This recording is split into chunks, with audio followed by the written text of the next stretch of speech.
Praise the lord. యవనస్తుడా ఎందుకు నువ్వు పిలువబడితివి అనే అంశంలో 5వ భాగముగా మనం చూస్తే లేఖనం ఏ విధంగా సెలవిస్తూ ఉంది. 1 పేతురు పత్రిక 2వ అధ్యాయం 9వ వచనములో ఇలా రాస్తుంది, అయితే మీరు చీకటిలో నుండి ఆశ్చర్యకరమైన వెలుగులోనికి మిమ్మల్ని పిలిచిన వాని గుణాతిశయములను ప్రచురము చేయ నిమిత్తము ఏర్పరచబడిన వంశమును, రాజులైన యాజక సమూహమును, పరిశుద్ధ జనమును, దేవుని సొత్తైన ప్రజలై ఉన్నారని లేఖనం సెలవిస్తుంది. యవనస్తుడా, చీకటిలో నుంచి నిన్ను పిలిచింది దేవుడు. చీకటిలో నుంచి నిన్ను ఆశ్చర్యకరమైన వెలుగులోనికి తీసుకొచ్చింది దేవుడు.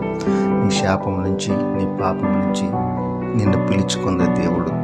ఎందుకు పిలుచుకున్నాడంటే తన గుణాతిశయములను ప్రచురము చేయ నిమిత్తము నిన్ను పిలుచుకున్నాడు. ఆ విషయాన్ని ఎప్పుడు కూడా మర్చిపోకూడదు.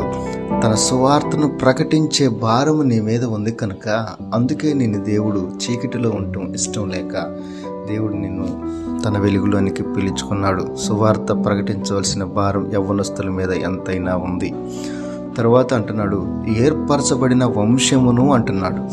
నువ్వు ఏర్పాటు చేయబడ్డ బిడ్డవన్న విషయాన్ని, ఏర్పాటు చేయబడ్డ వ్యక్తివన్న విషయాన్ని నువ్వు ఎప్పుడు కూడా మర్చిపోకూడదు. దేవుడు నిన్ను ఏర్పాటు చేసుకున్నారు. మరొకటిగా అంటున్నాడు, యాజక సమూహముగాను అంటున్నాడు.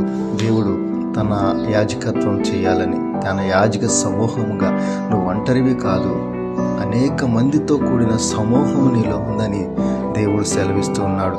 ఒక యాజక సమూహంలో నువ్వు ఉన్నావనే విషయాన్ని మర్చిపోకూడదు. తర్వాత పరిశుద్ధ జనమును, దేవుని సొత్తైన ప్రజలై ఉన్నారంటున్నాడు. యవనస్తుడా, పాపిగా నువ్వు ఉండటం దేవుని చిత్తము కాదు. పరిశుద్ధుడిగా దేవుడు నిన్ను చూడాలనుకుంటున్నాడు. పరిశుద్ధ జనములో నిన్ను చూడాలనుకుంటున్నాడు. పాప జీవితాన్ని వదిలిపెట్టి దేవునికి సొత్తైన ప్రజగా ఉండాలని ప్రభు పేరిట నేను మనవి చేస్తున్నాను. మరొక లేఖనంలో చూస్తే ఇలా రాస్తుంది, రోమా పత్రిక 5వ అధ్యాయం 9వ వచనంలో, కాబట్టి ఆయన రక్తం వలన ఇప్పుడు నీతిమంతులుగా తీర్చబడి మరింత నిశ్చయముగా ఆయన ద్వారా ఉగ్రత నుండి రక్షించబడదము అని. యవనస్తుడా, ఆయన రక్తము మనలను పవిత్రులుగా చేసింది. ఆ విషయాన్ని మనం గమనించాలి.